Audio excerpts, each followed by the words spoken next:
Hello there. So here we are. I got broken. That last one was short, but cut short. But here's my thing. At some point, you're going to be in practice. I don't know whether this is all for dental. It could be for other types of healthcare. But there might come a point where you're like, I think I'd like to make a course correction in how I'm going about this. And maybe that means you're going to work more operatories, more hours, and not really change much about how you're taking care of folks, as much as you're just going to speed things up and do it the same way but faster. And that's one way. Another way is I'm not going to be a framing carpenter. I'm not going to just use 2x4s, but I'm going to refine how I'm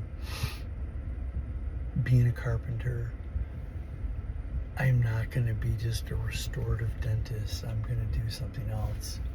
I remember hearing somebody one time say, well, I'm going to do a lot of Invisalign. Well, I do Invisalign, and I don't really care if I do another Invisalign case again, because I don't care. It used to be that $5,000 or $6,000 or $7,000 for an orthodontic case was a lot of money. But what happens is orthodontics is a lot of responsibility. I mean, you're just not moving things around, but people are paying you a lot of money to get something done. And believe me, you're gonna, if you put 50 Invisalign cases going at a time, that is a lot of responsibility. Okay, 50 times $5,000, what is that, $250,000 or $2 million, whatever it is. That's a tough way to make a living. So what I'm getting at in 2 minutes and 30 seconds is that if there's some part of you that would like to do better in whatever part of America or whatever part of the world you're in, there's going to be some changes to make. And to me, the easiest, least expensive way to make changes is to change your practice philosophy, to change the combination about how you're thinking about things and how you're approaching things. And it might be, instead of approaching a tooth one way, I'm going to approach a quadrant another way. Or I'm going to change how I'm interacting with patients, and I'm going to see less patients so I could get to know them better, and I'm going to offer other types of services.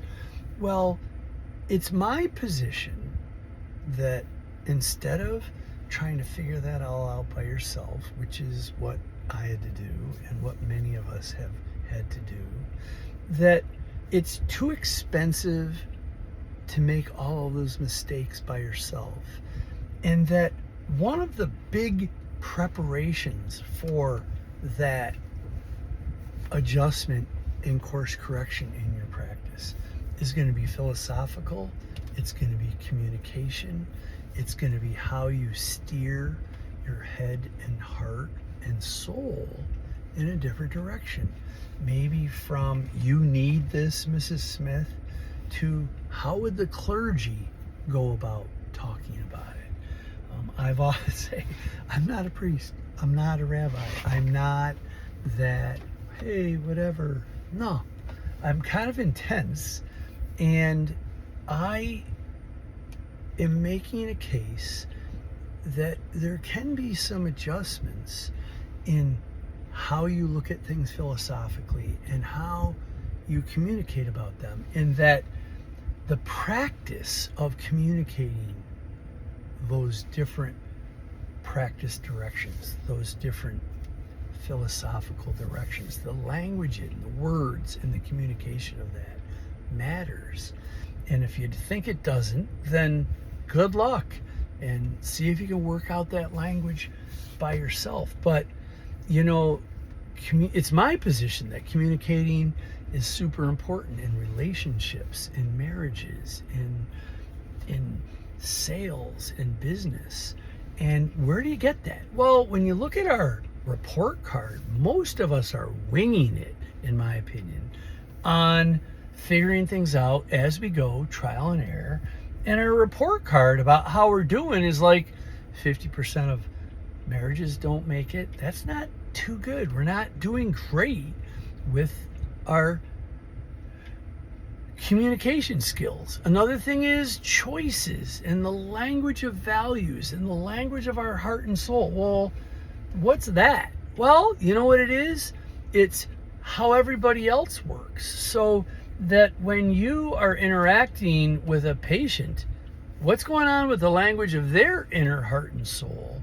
And if you think that doesn't have to do with them saying, yeah, let's consider this, or let's consider this expensive procedure that I'm going to have to pay more for than just insurance, how you support that transaction that's elective, that is going to cost the patient more than just their copay, or a lot more than just their copay. My interest is in helping you grow your communication skills, your heart and soul, internal language, such that you're getting ready, so that when someone says, jeepers, that's really expensive, is that worth it, or should I do that, or that you're in a position to support that because you've prepared for those kinds of questions, and you've prepared for a lot of that level of life. And to the degree that you prepared and you're well prepared, then as those situations come up, you're ready for it. It's like, you want to be a good golfer. Have you prepared for all those different shots? Or a good person in tennis? Have you prepared? If you're prepared, you're going to do well.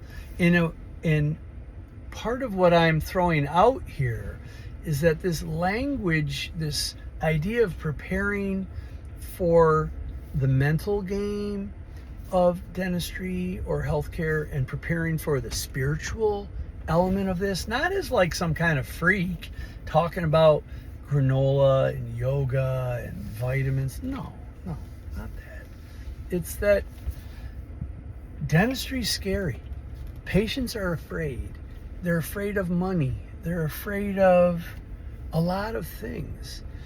I do recall years ago where I went to a seminar, and some dentist who I think was injured got up. He was up on the stage talking, and he's got, I don't know, 200 people sitting there, and he takes a kazoo, wah, wah, wah, wah, and he said, this is what patients hear when they're sitting in your chair and you talk.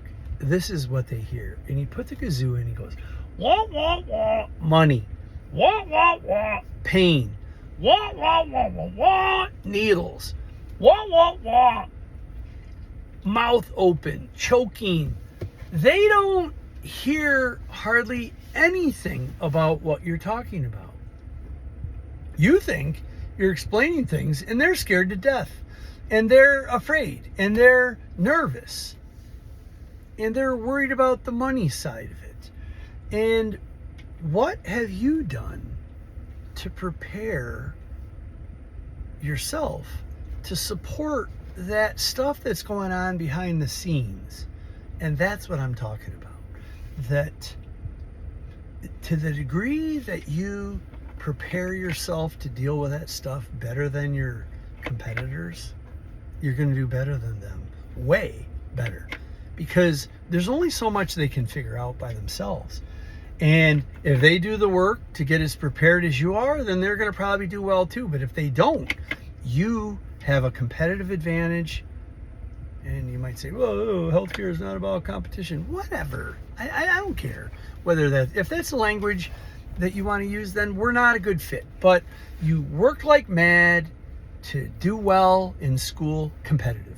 You worked well to do and prepare for tests that are giving you a license to make judgments on people's behalf, competitive.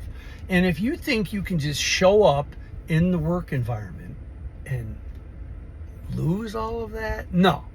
So I'm like, the next level of competitiveness as a professional is about being professional, not being a sleazeball, and there are classy ways of doing well, and part of it is preparing better and more successfully than everybody else. Just like the golfers that have the best coaches, or the tennis players, they're preparing better. And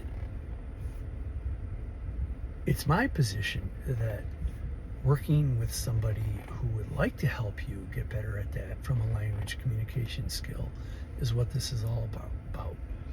And I don't know if that's the 6th podcast, but I'm going to do 7, and we'll keep it going. Take it easy.